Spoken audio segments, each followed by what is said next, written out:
বৃষ্টি পড়ে টাপুর টুপুর, রবীন্দ্রনাথ ঠাকুর। দেখো নিচের প্রশ্নগুলির উত্তর নিজের ভাষায় লেখো। একের একের দেখে কোন কোন বাংলা মাসে সাধারণত বৃষ্টি হয়? আষাঢ়, শ্রাবণ। একের দুই দেখো মেঘলা দিনে আকাশ ও তোমার চারপাশের প্রকৃতি কেমন রূপ ধারণ করে? মেঘলা থাকে, দিনের শেষে বৃষ্টি নামে, অন্ধকার হয়। তিনি দেখো বৃষ্টির সঙ্গে জড়িয়ে আছে তোমার জীবনের মনে রাখার মতো এমন কোনো ঘটনার কথা লেখো। এটা তোমরা করে নিও, ঠিক আছে। চার একে দেখো পুকুরে টিনের চালে গাছের পাতায় বৃষ্টি পড়ার শব্দগুলো কেমন হয় লেখো। পুকুর কেমন হবে? টুপ টুপ, টিনের চালে চড় চড়, গাছের পাতায় টপ টপ। কস্তম্ভের সঙ্গে খস্তম্ভ মেলাও।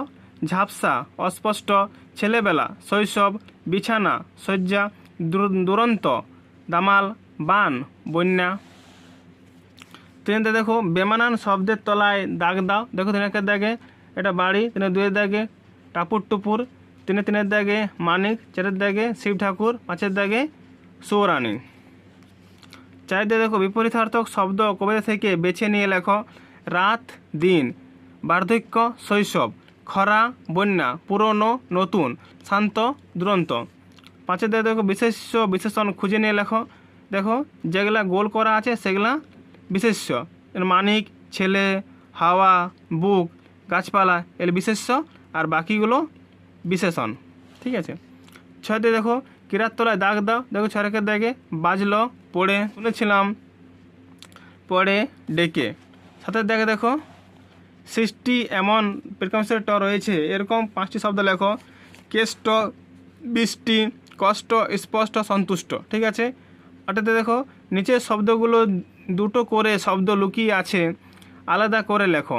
দেখো একটা হবে গাছ, এটা পালা, এটা ছেলে, এটা বেলা, একটা হাসি, একটা মুখ, এটা লেখা, একটা ঝোঁকা। দেখো সাজিয়ে লেখো। এটা দেখো হবে ছেলেবেলা, এটি হবে লুকোচুরি। দশের দাগে দেখো শূন্য স্থাপন করো। আর দশের একের দাগে দেখো আকাশ ঘিরে মেঘ জুটেছে। দশের দুয়ের দাগে বাদলা দিনে মনে পড়ে।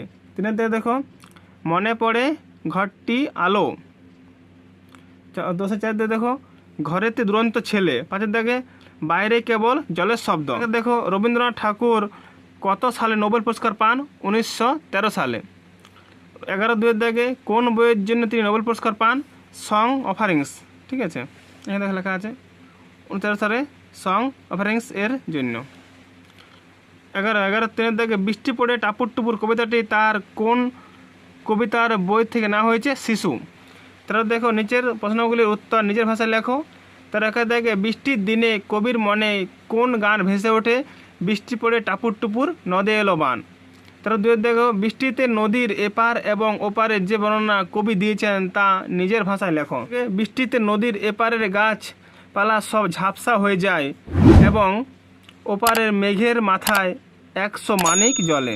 সেদিনও কি এমনি তর মেঘের ঘটাখানা কোন দিনের কথা বলা হয়েছে? সেদিনের প্রকৃতির বর্ণনা দাও।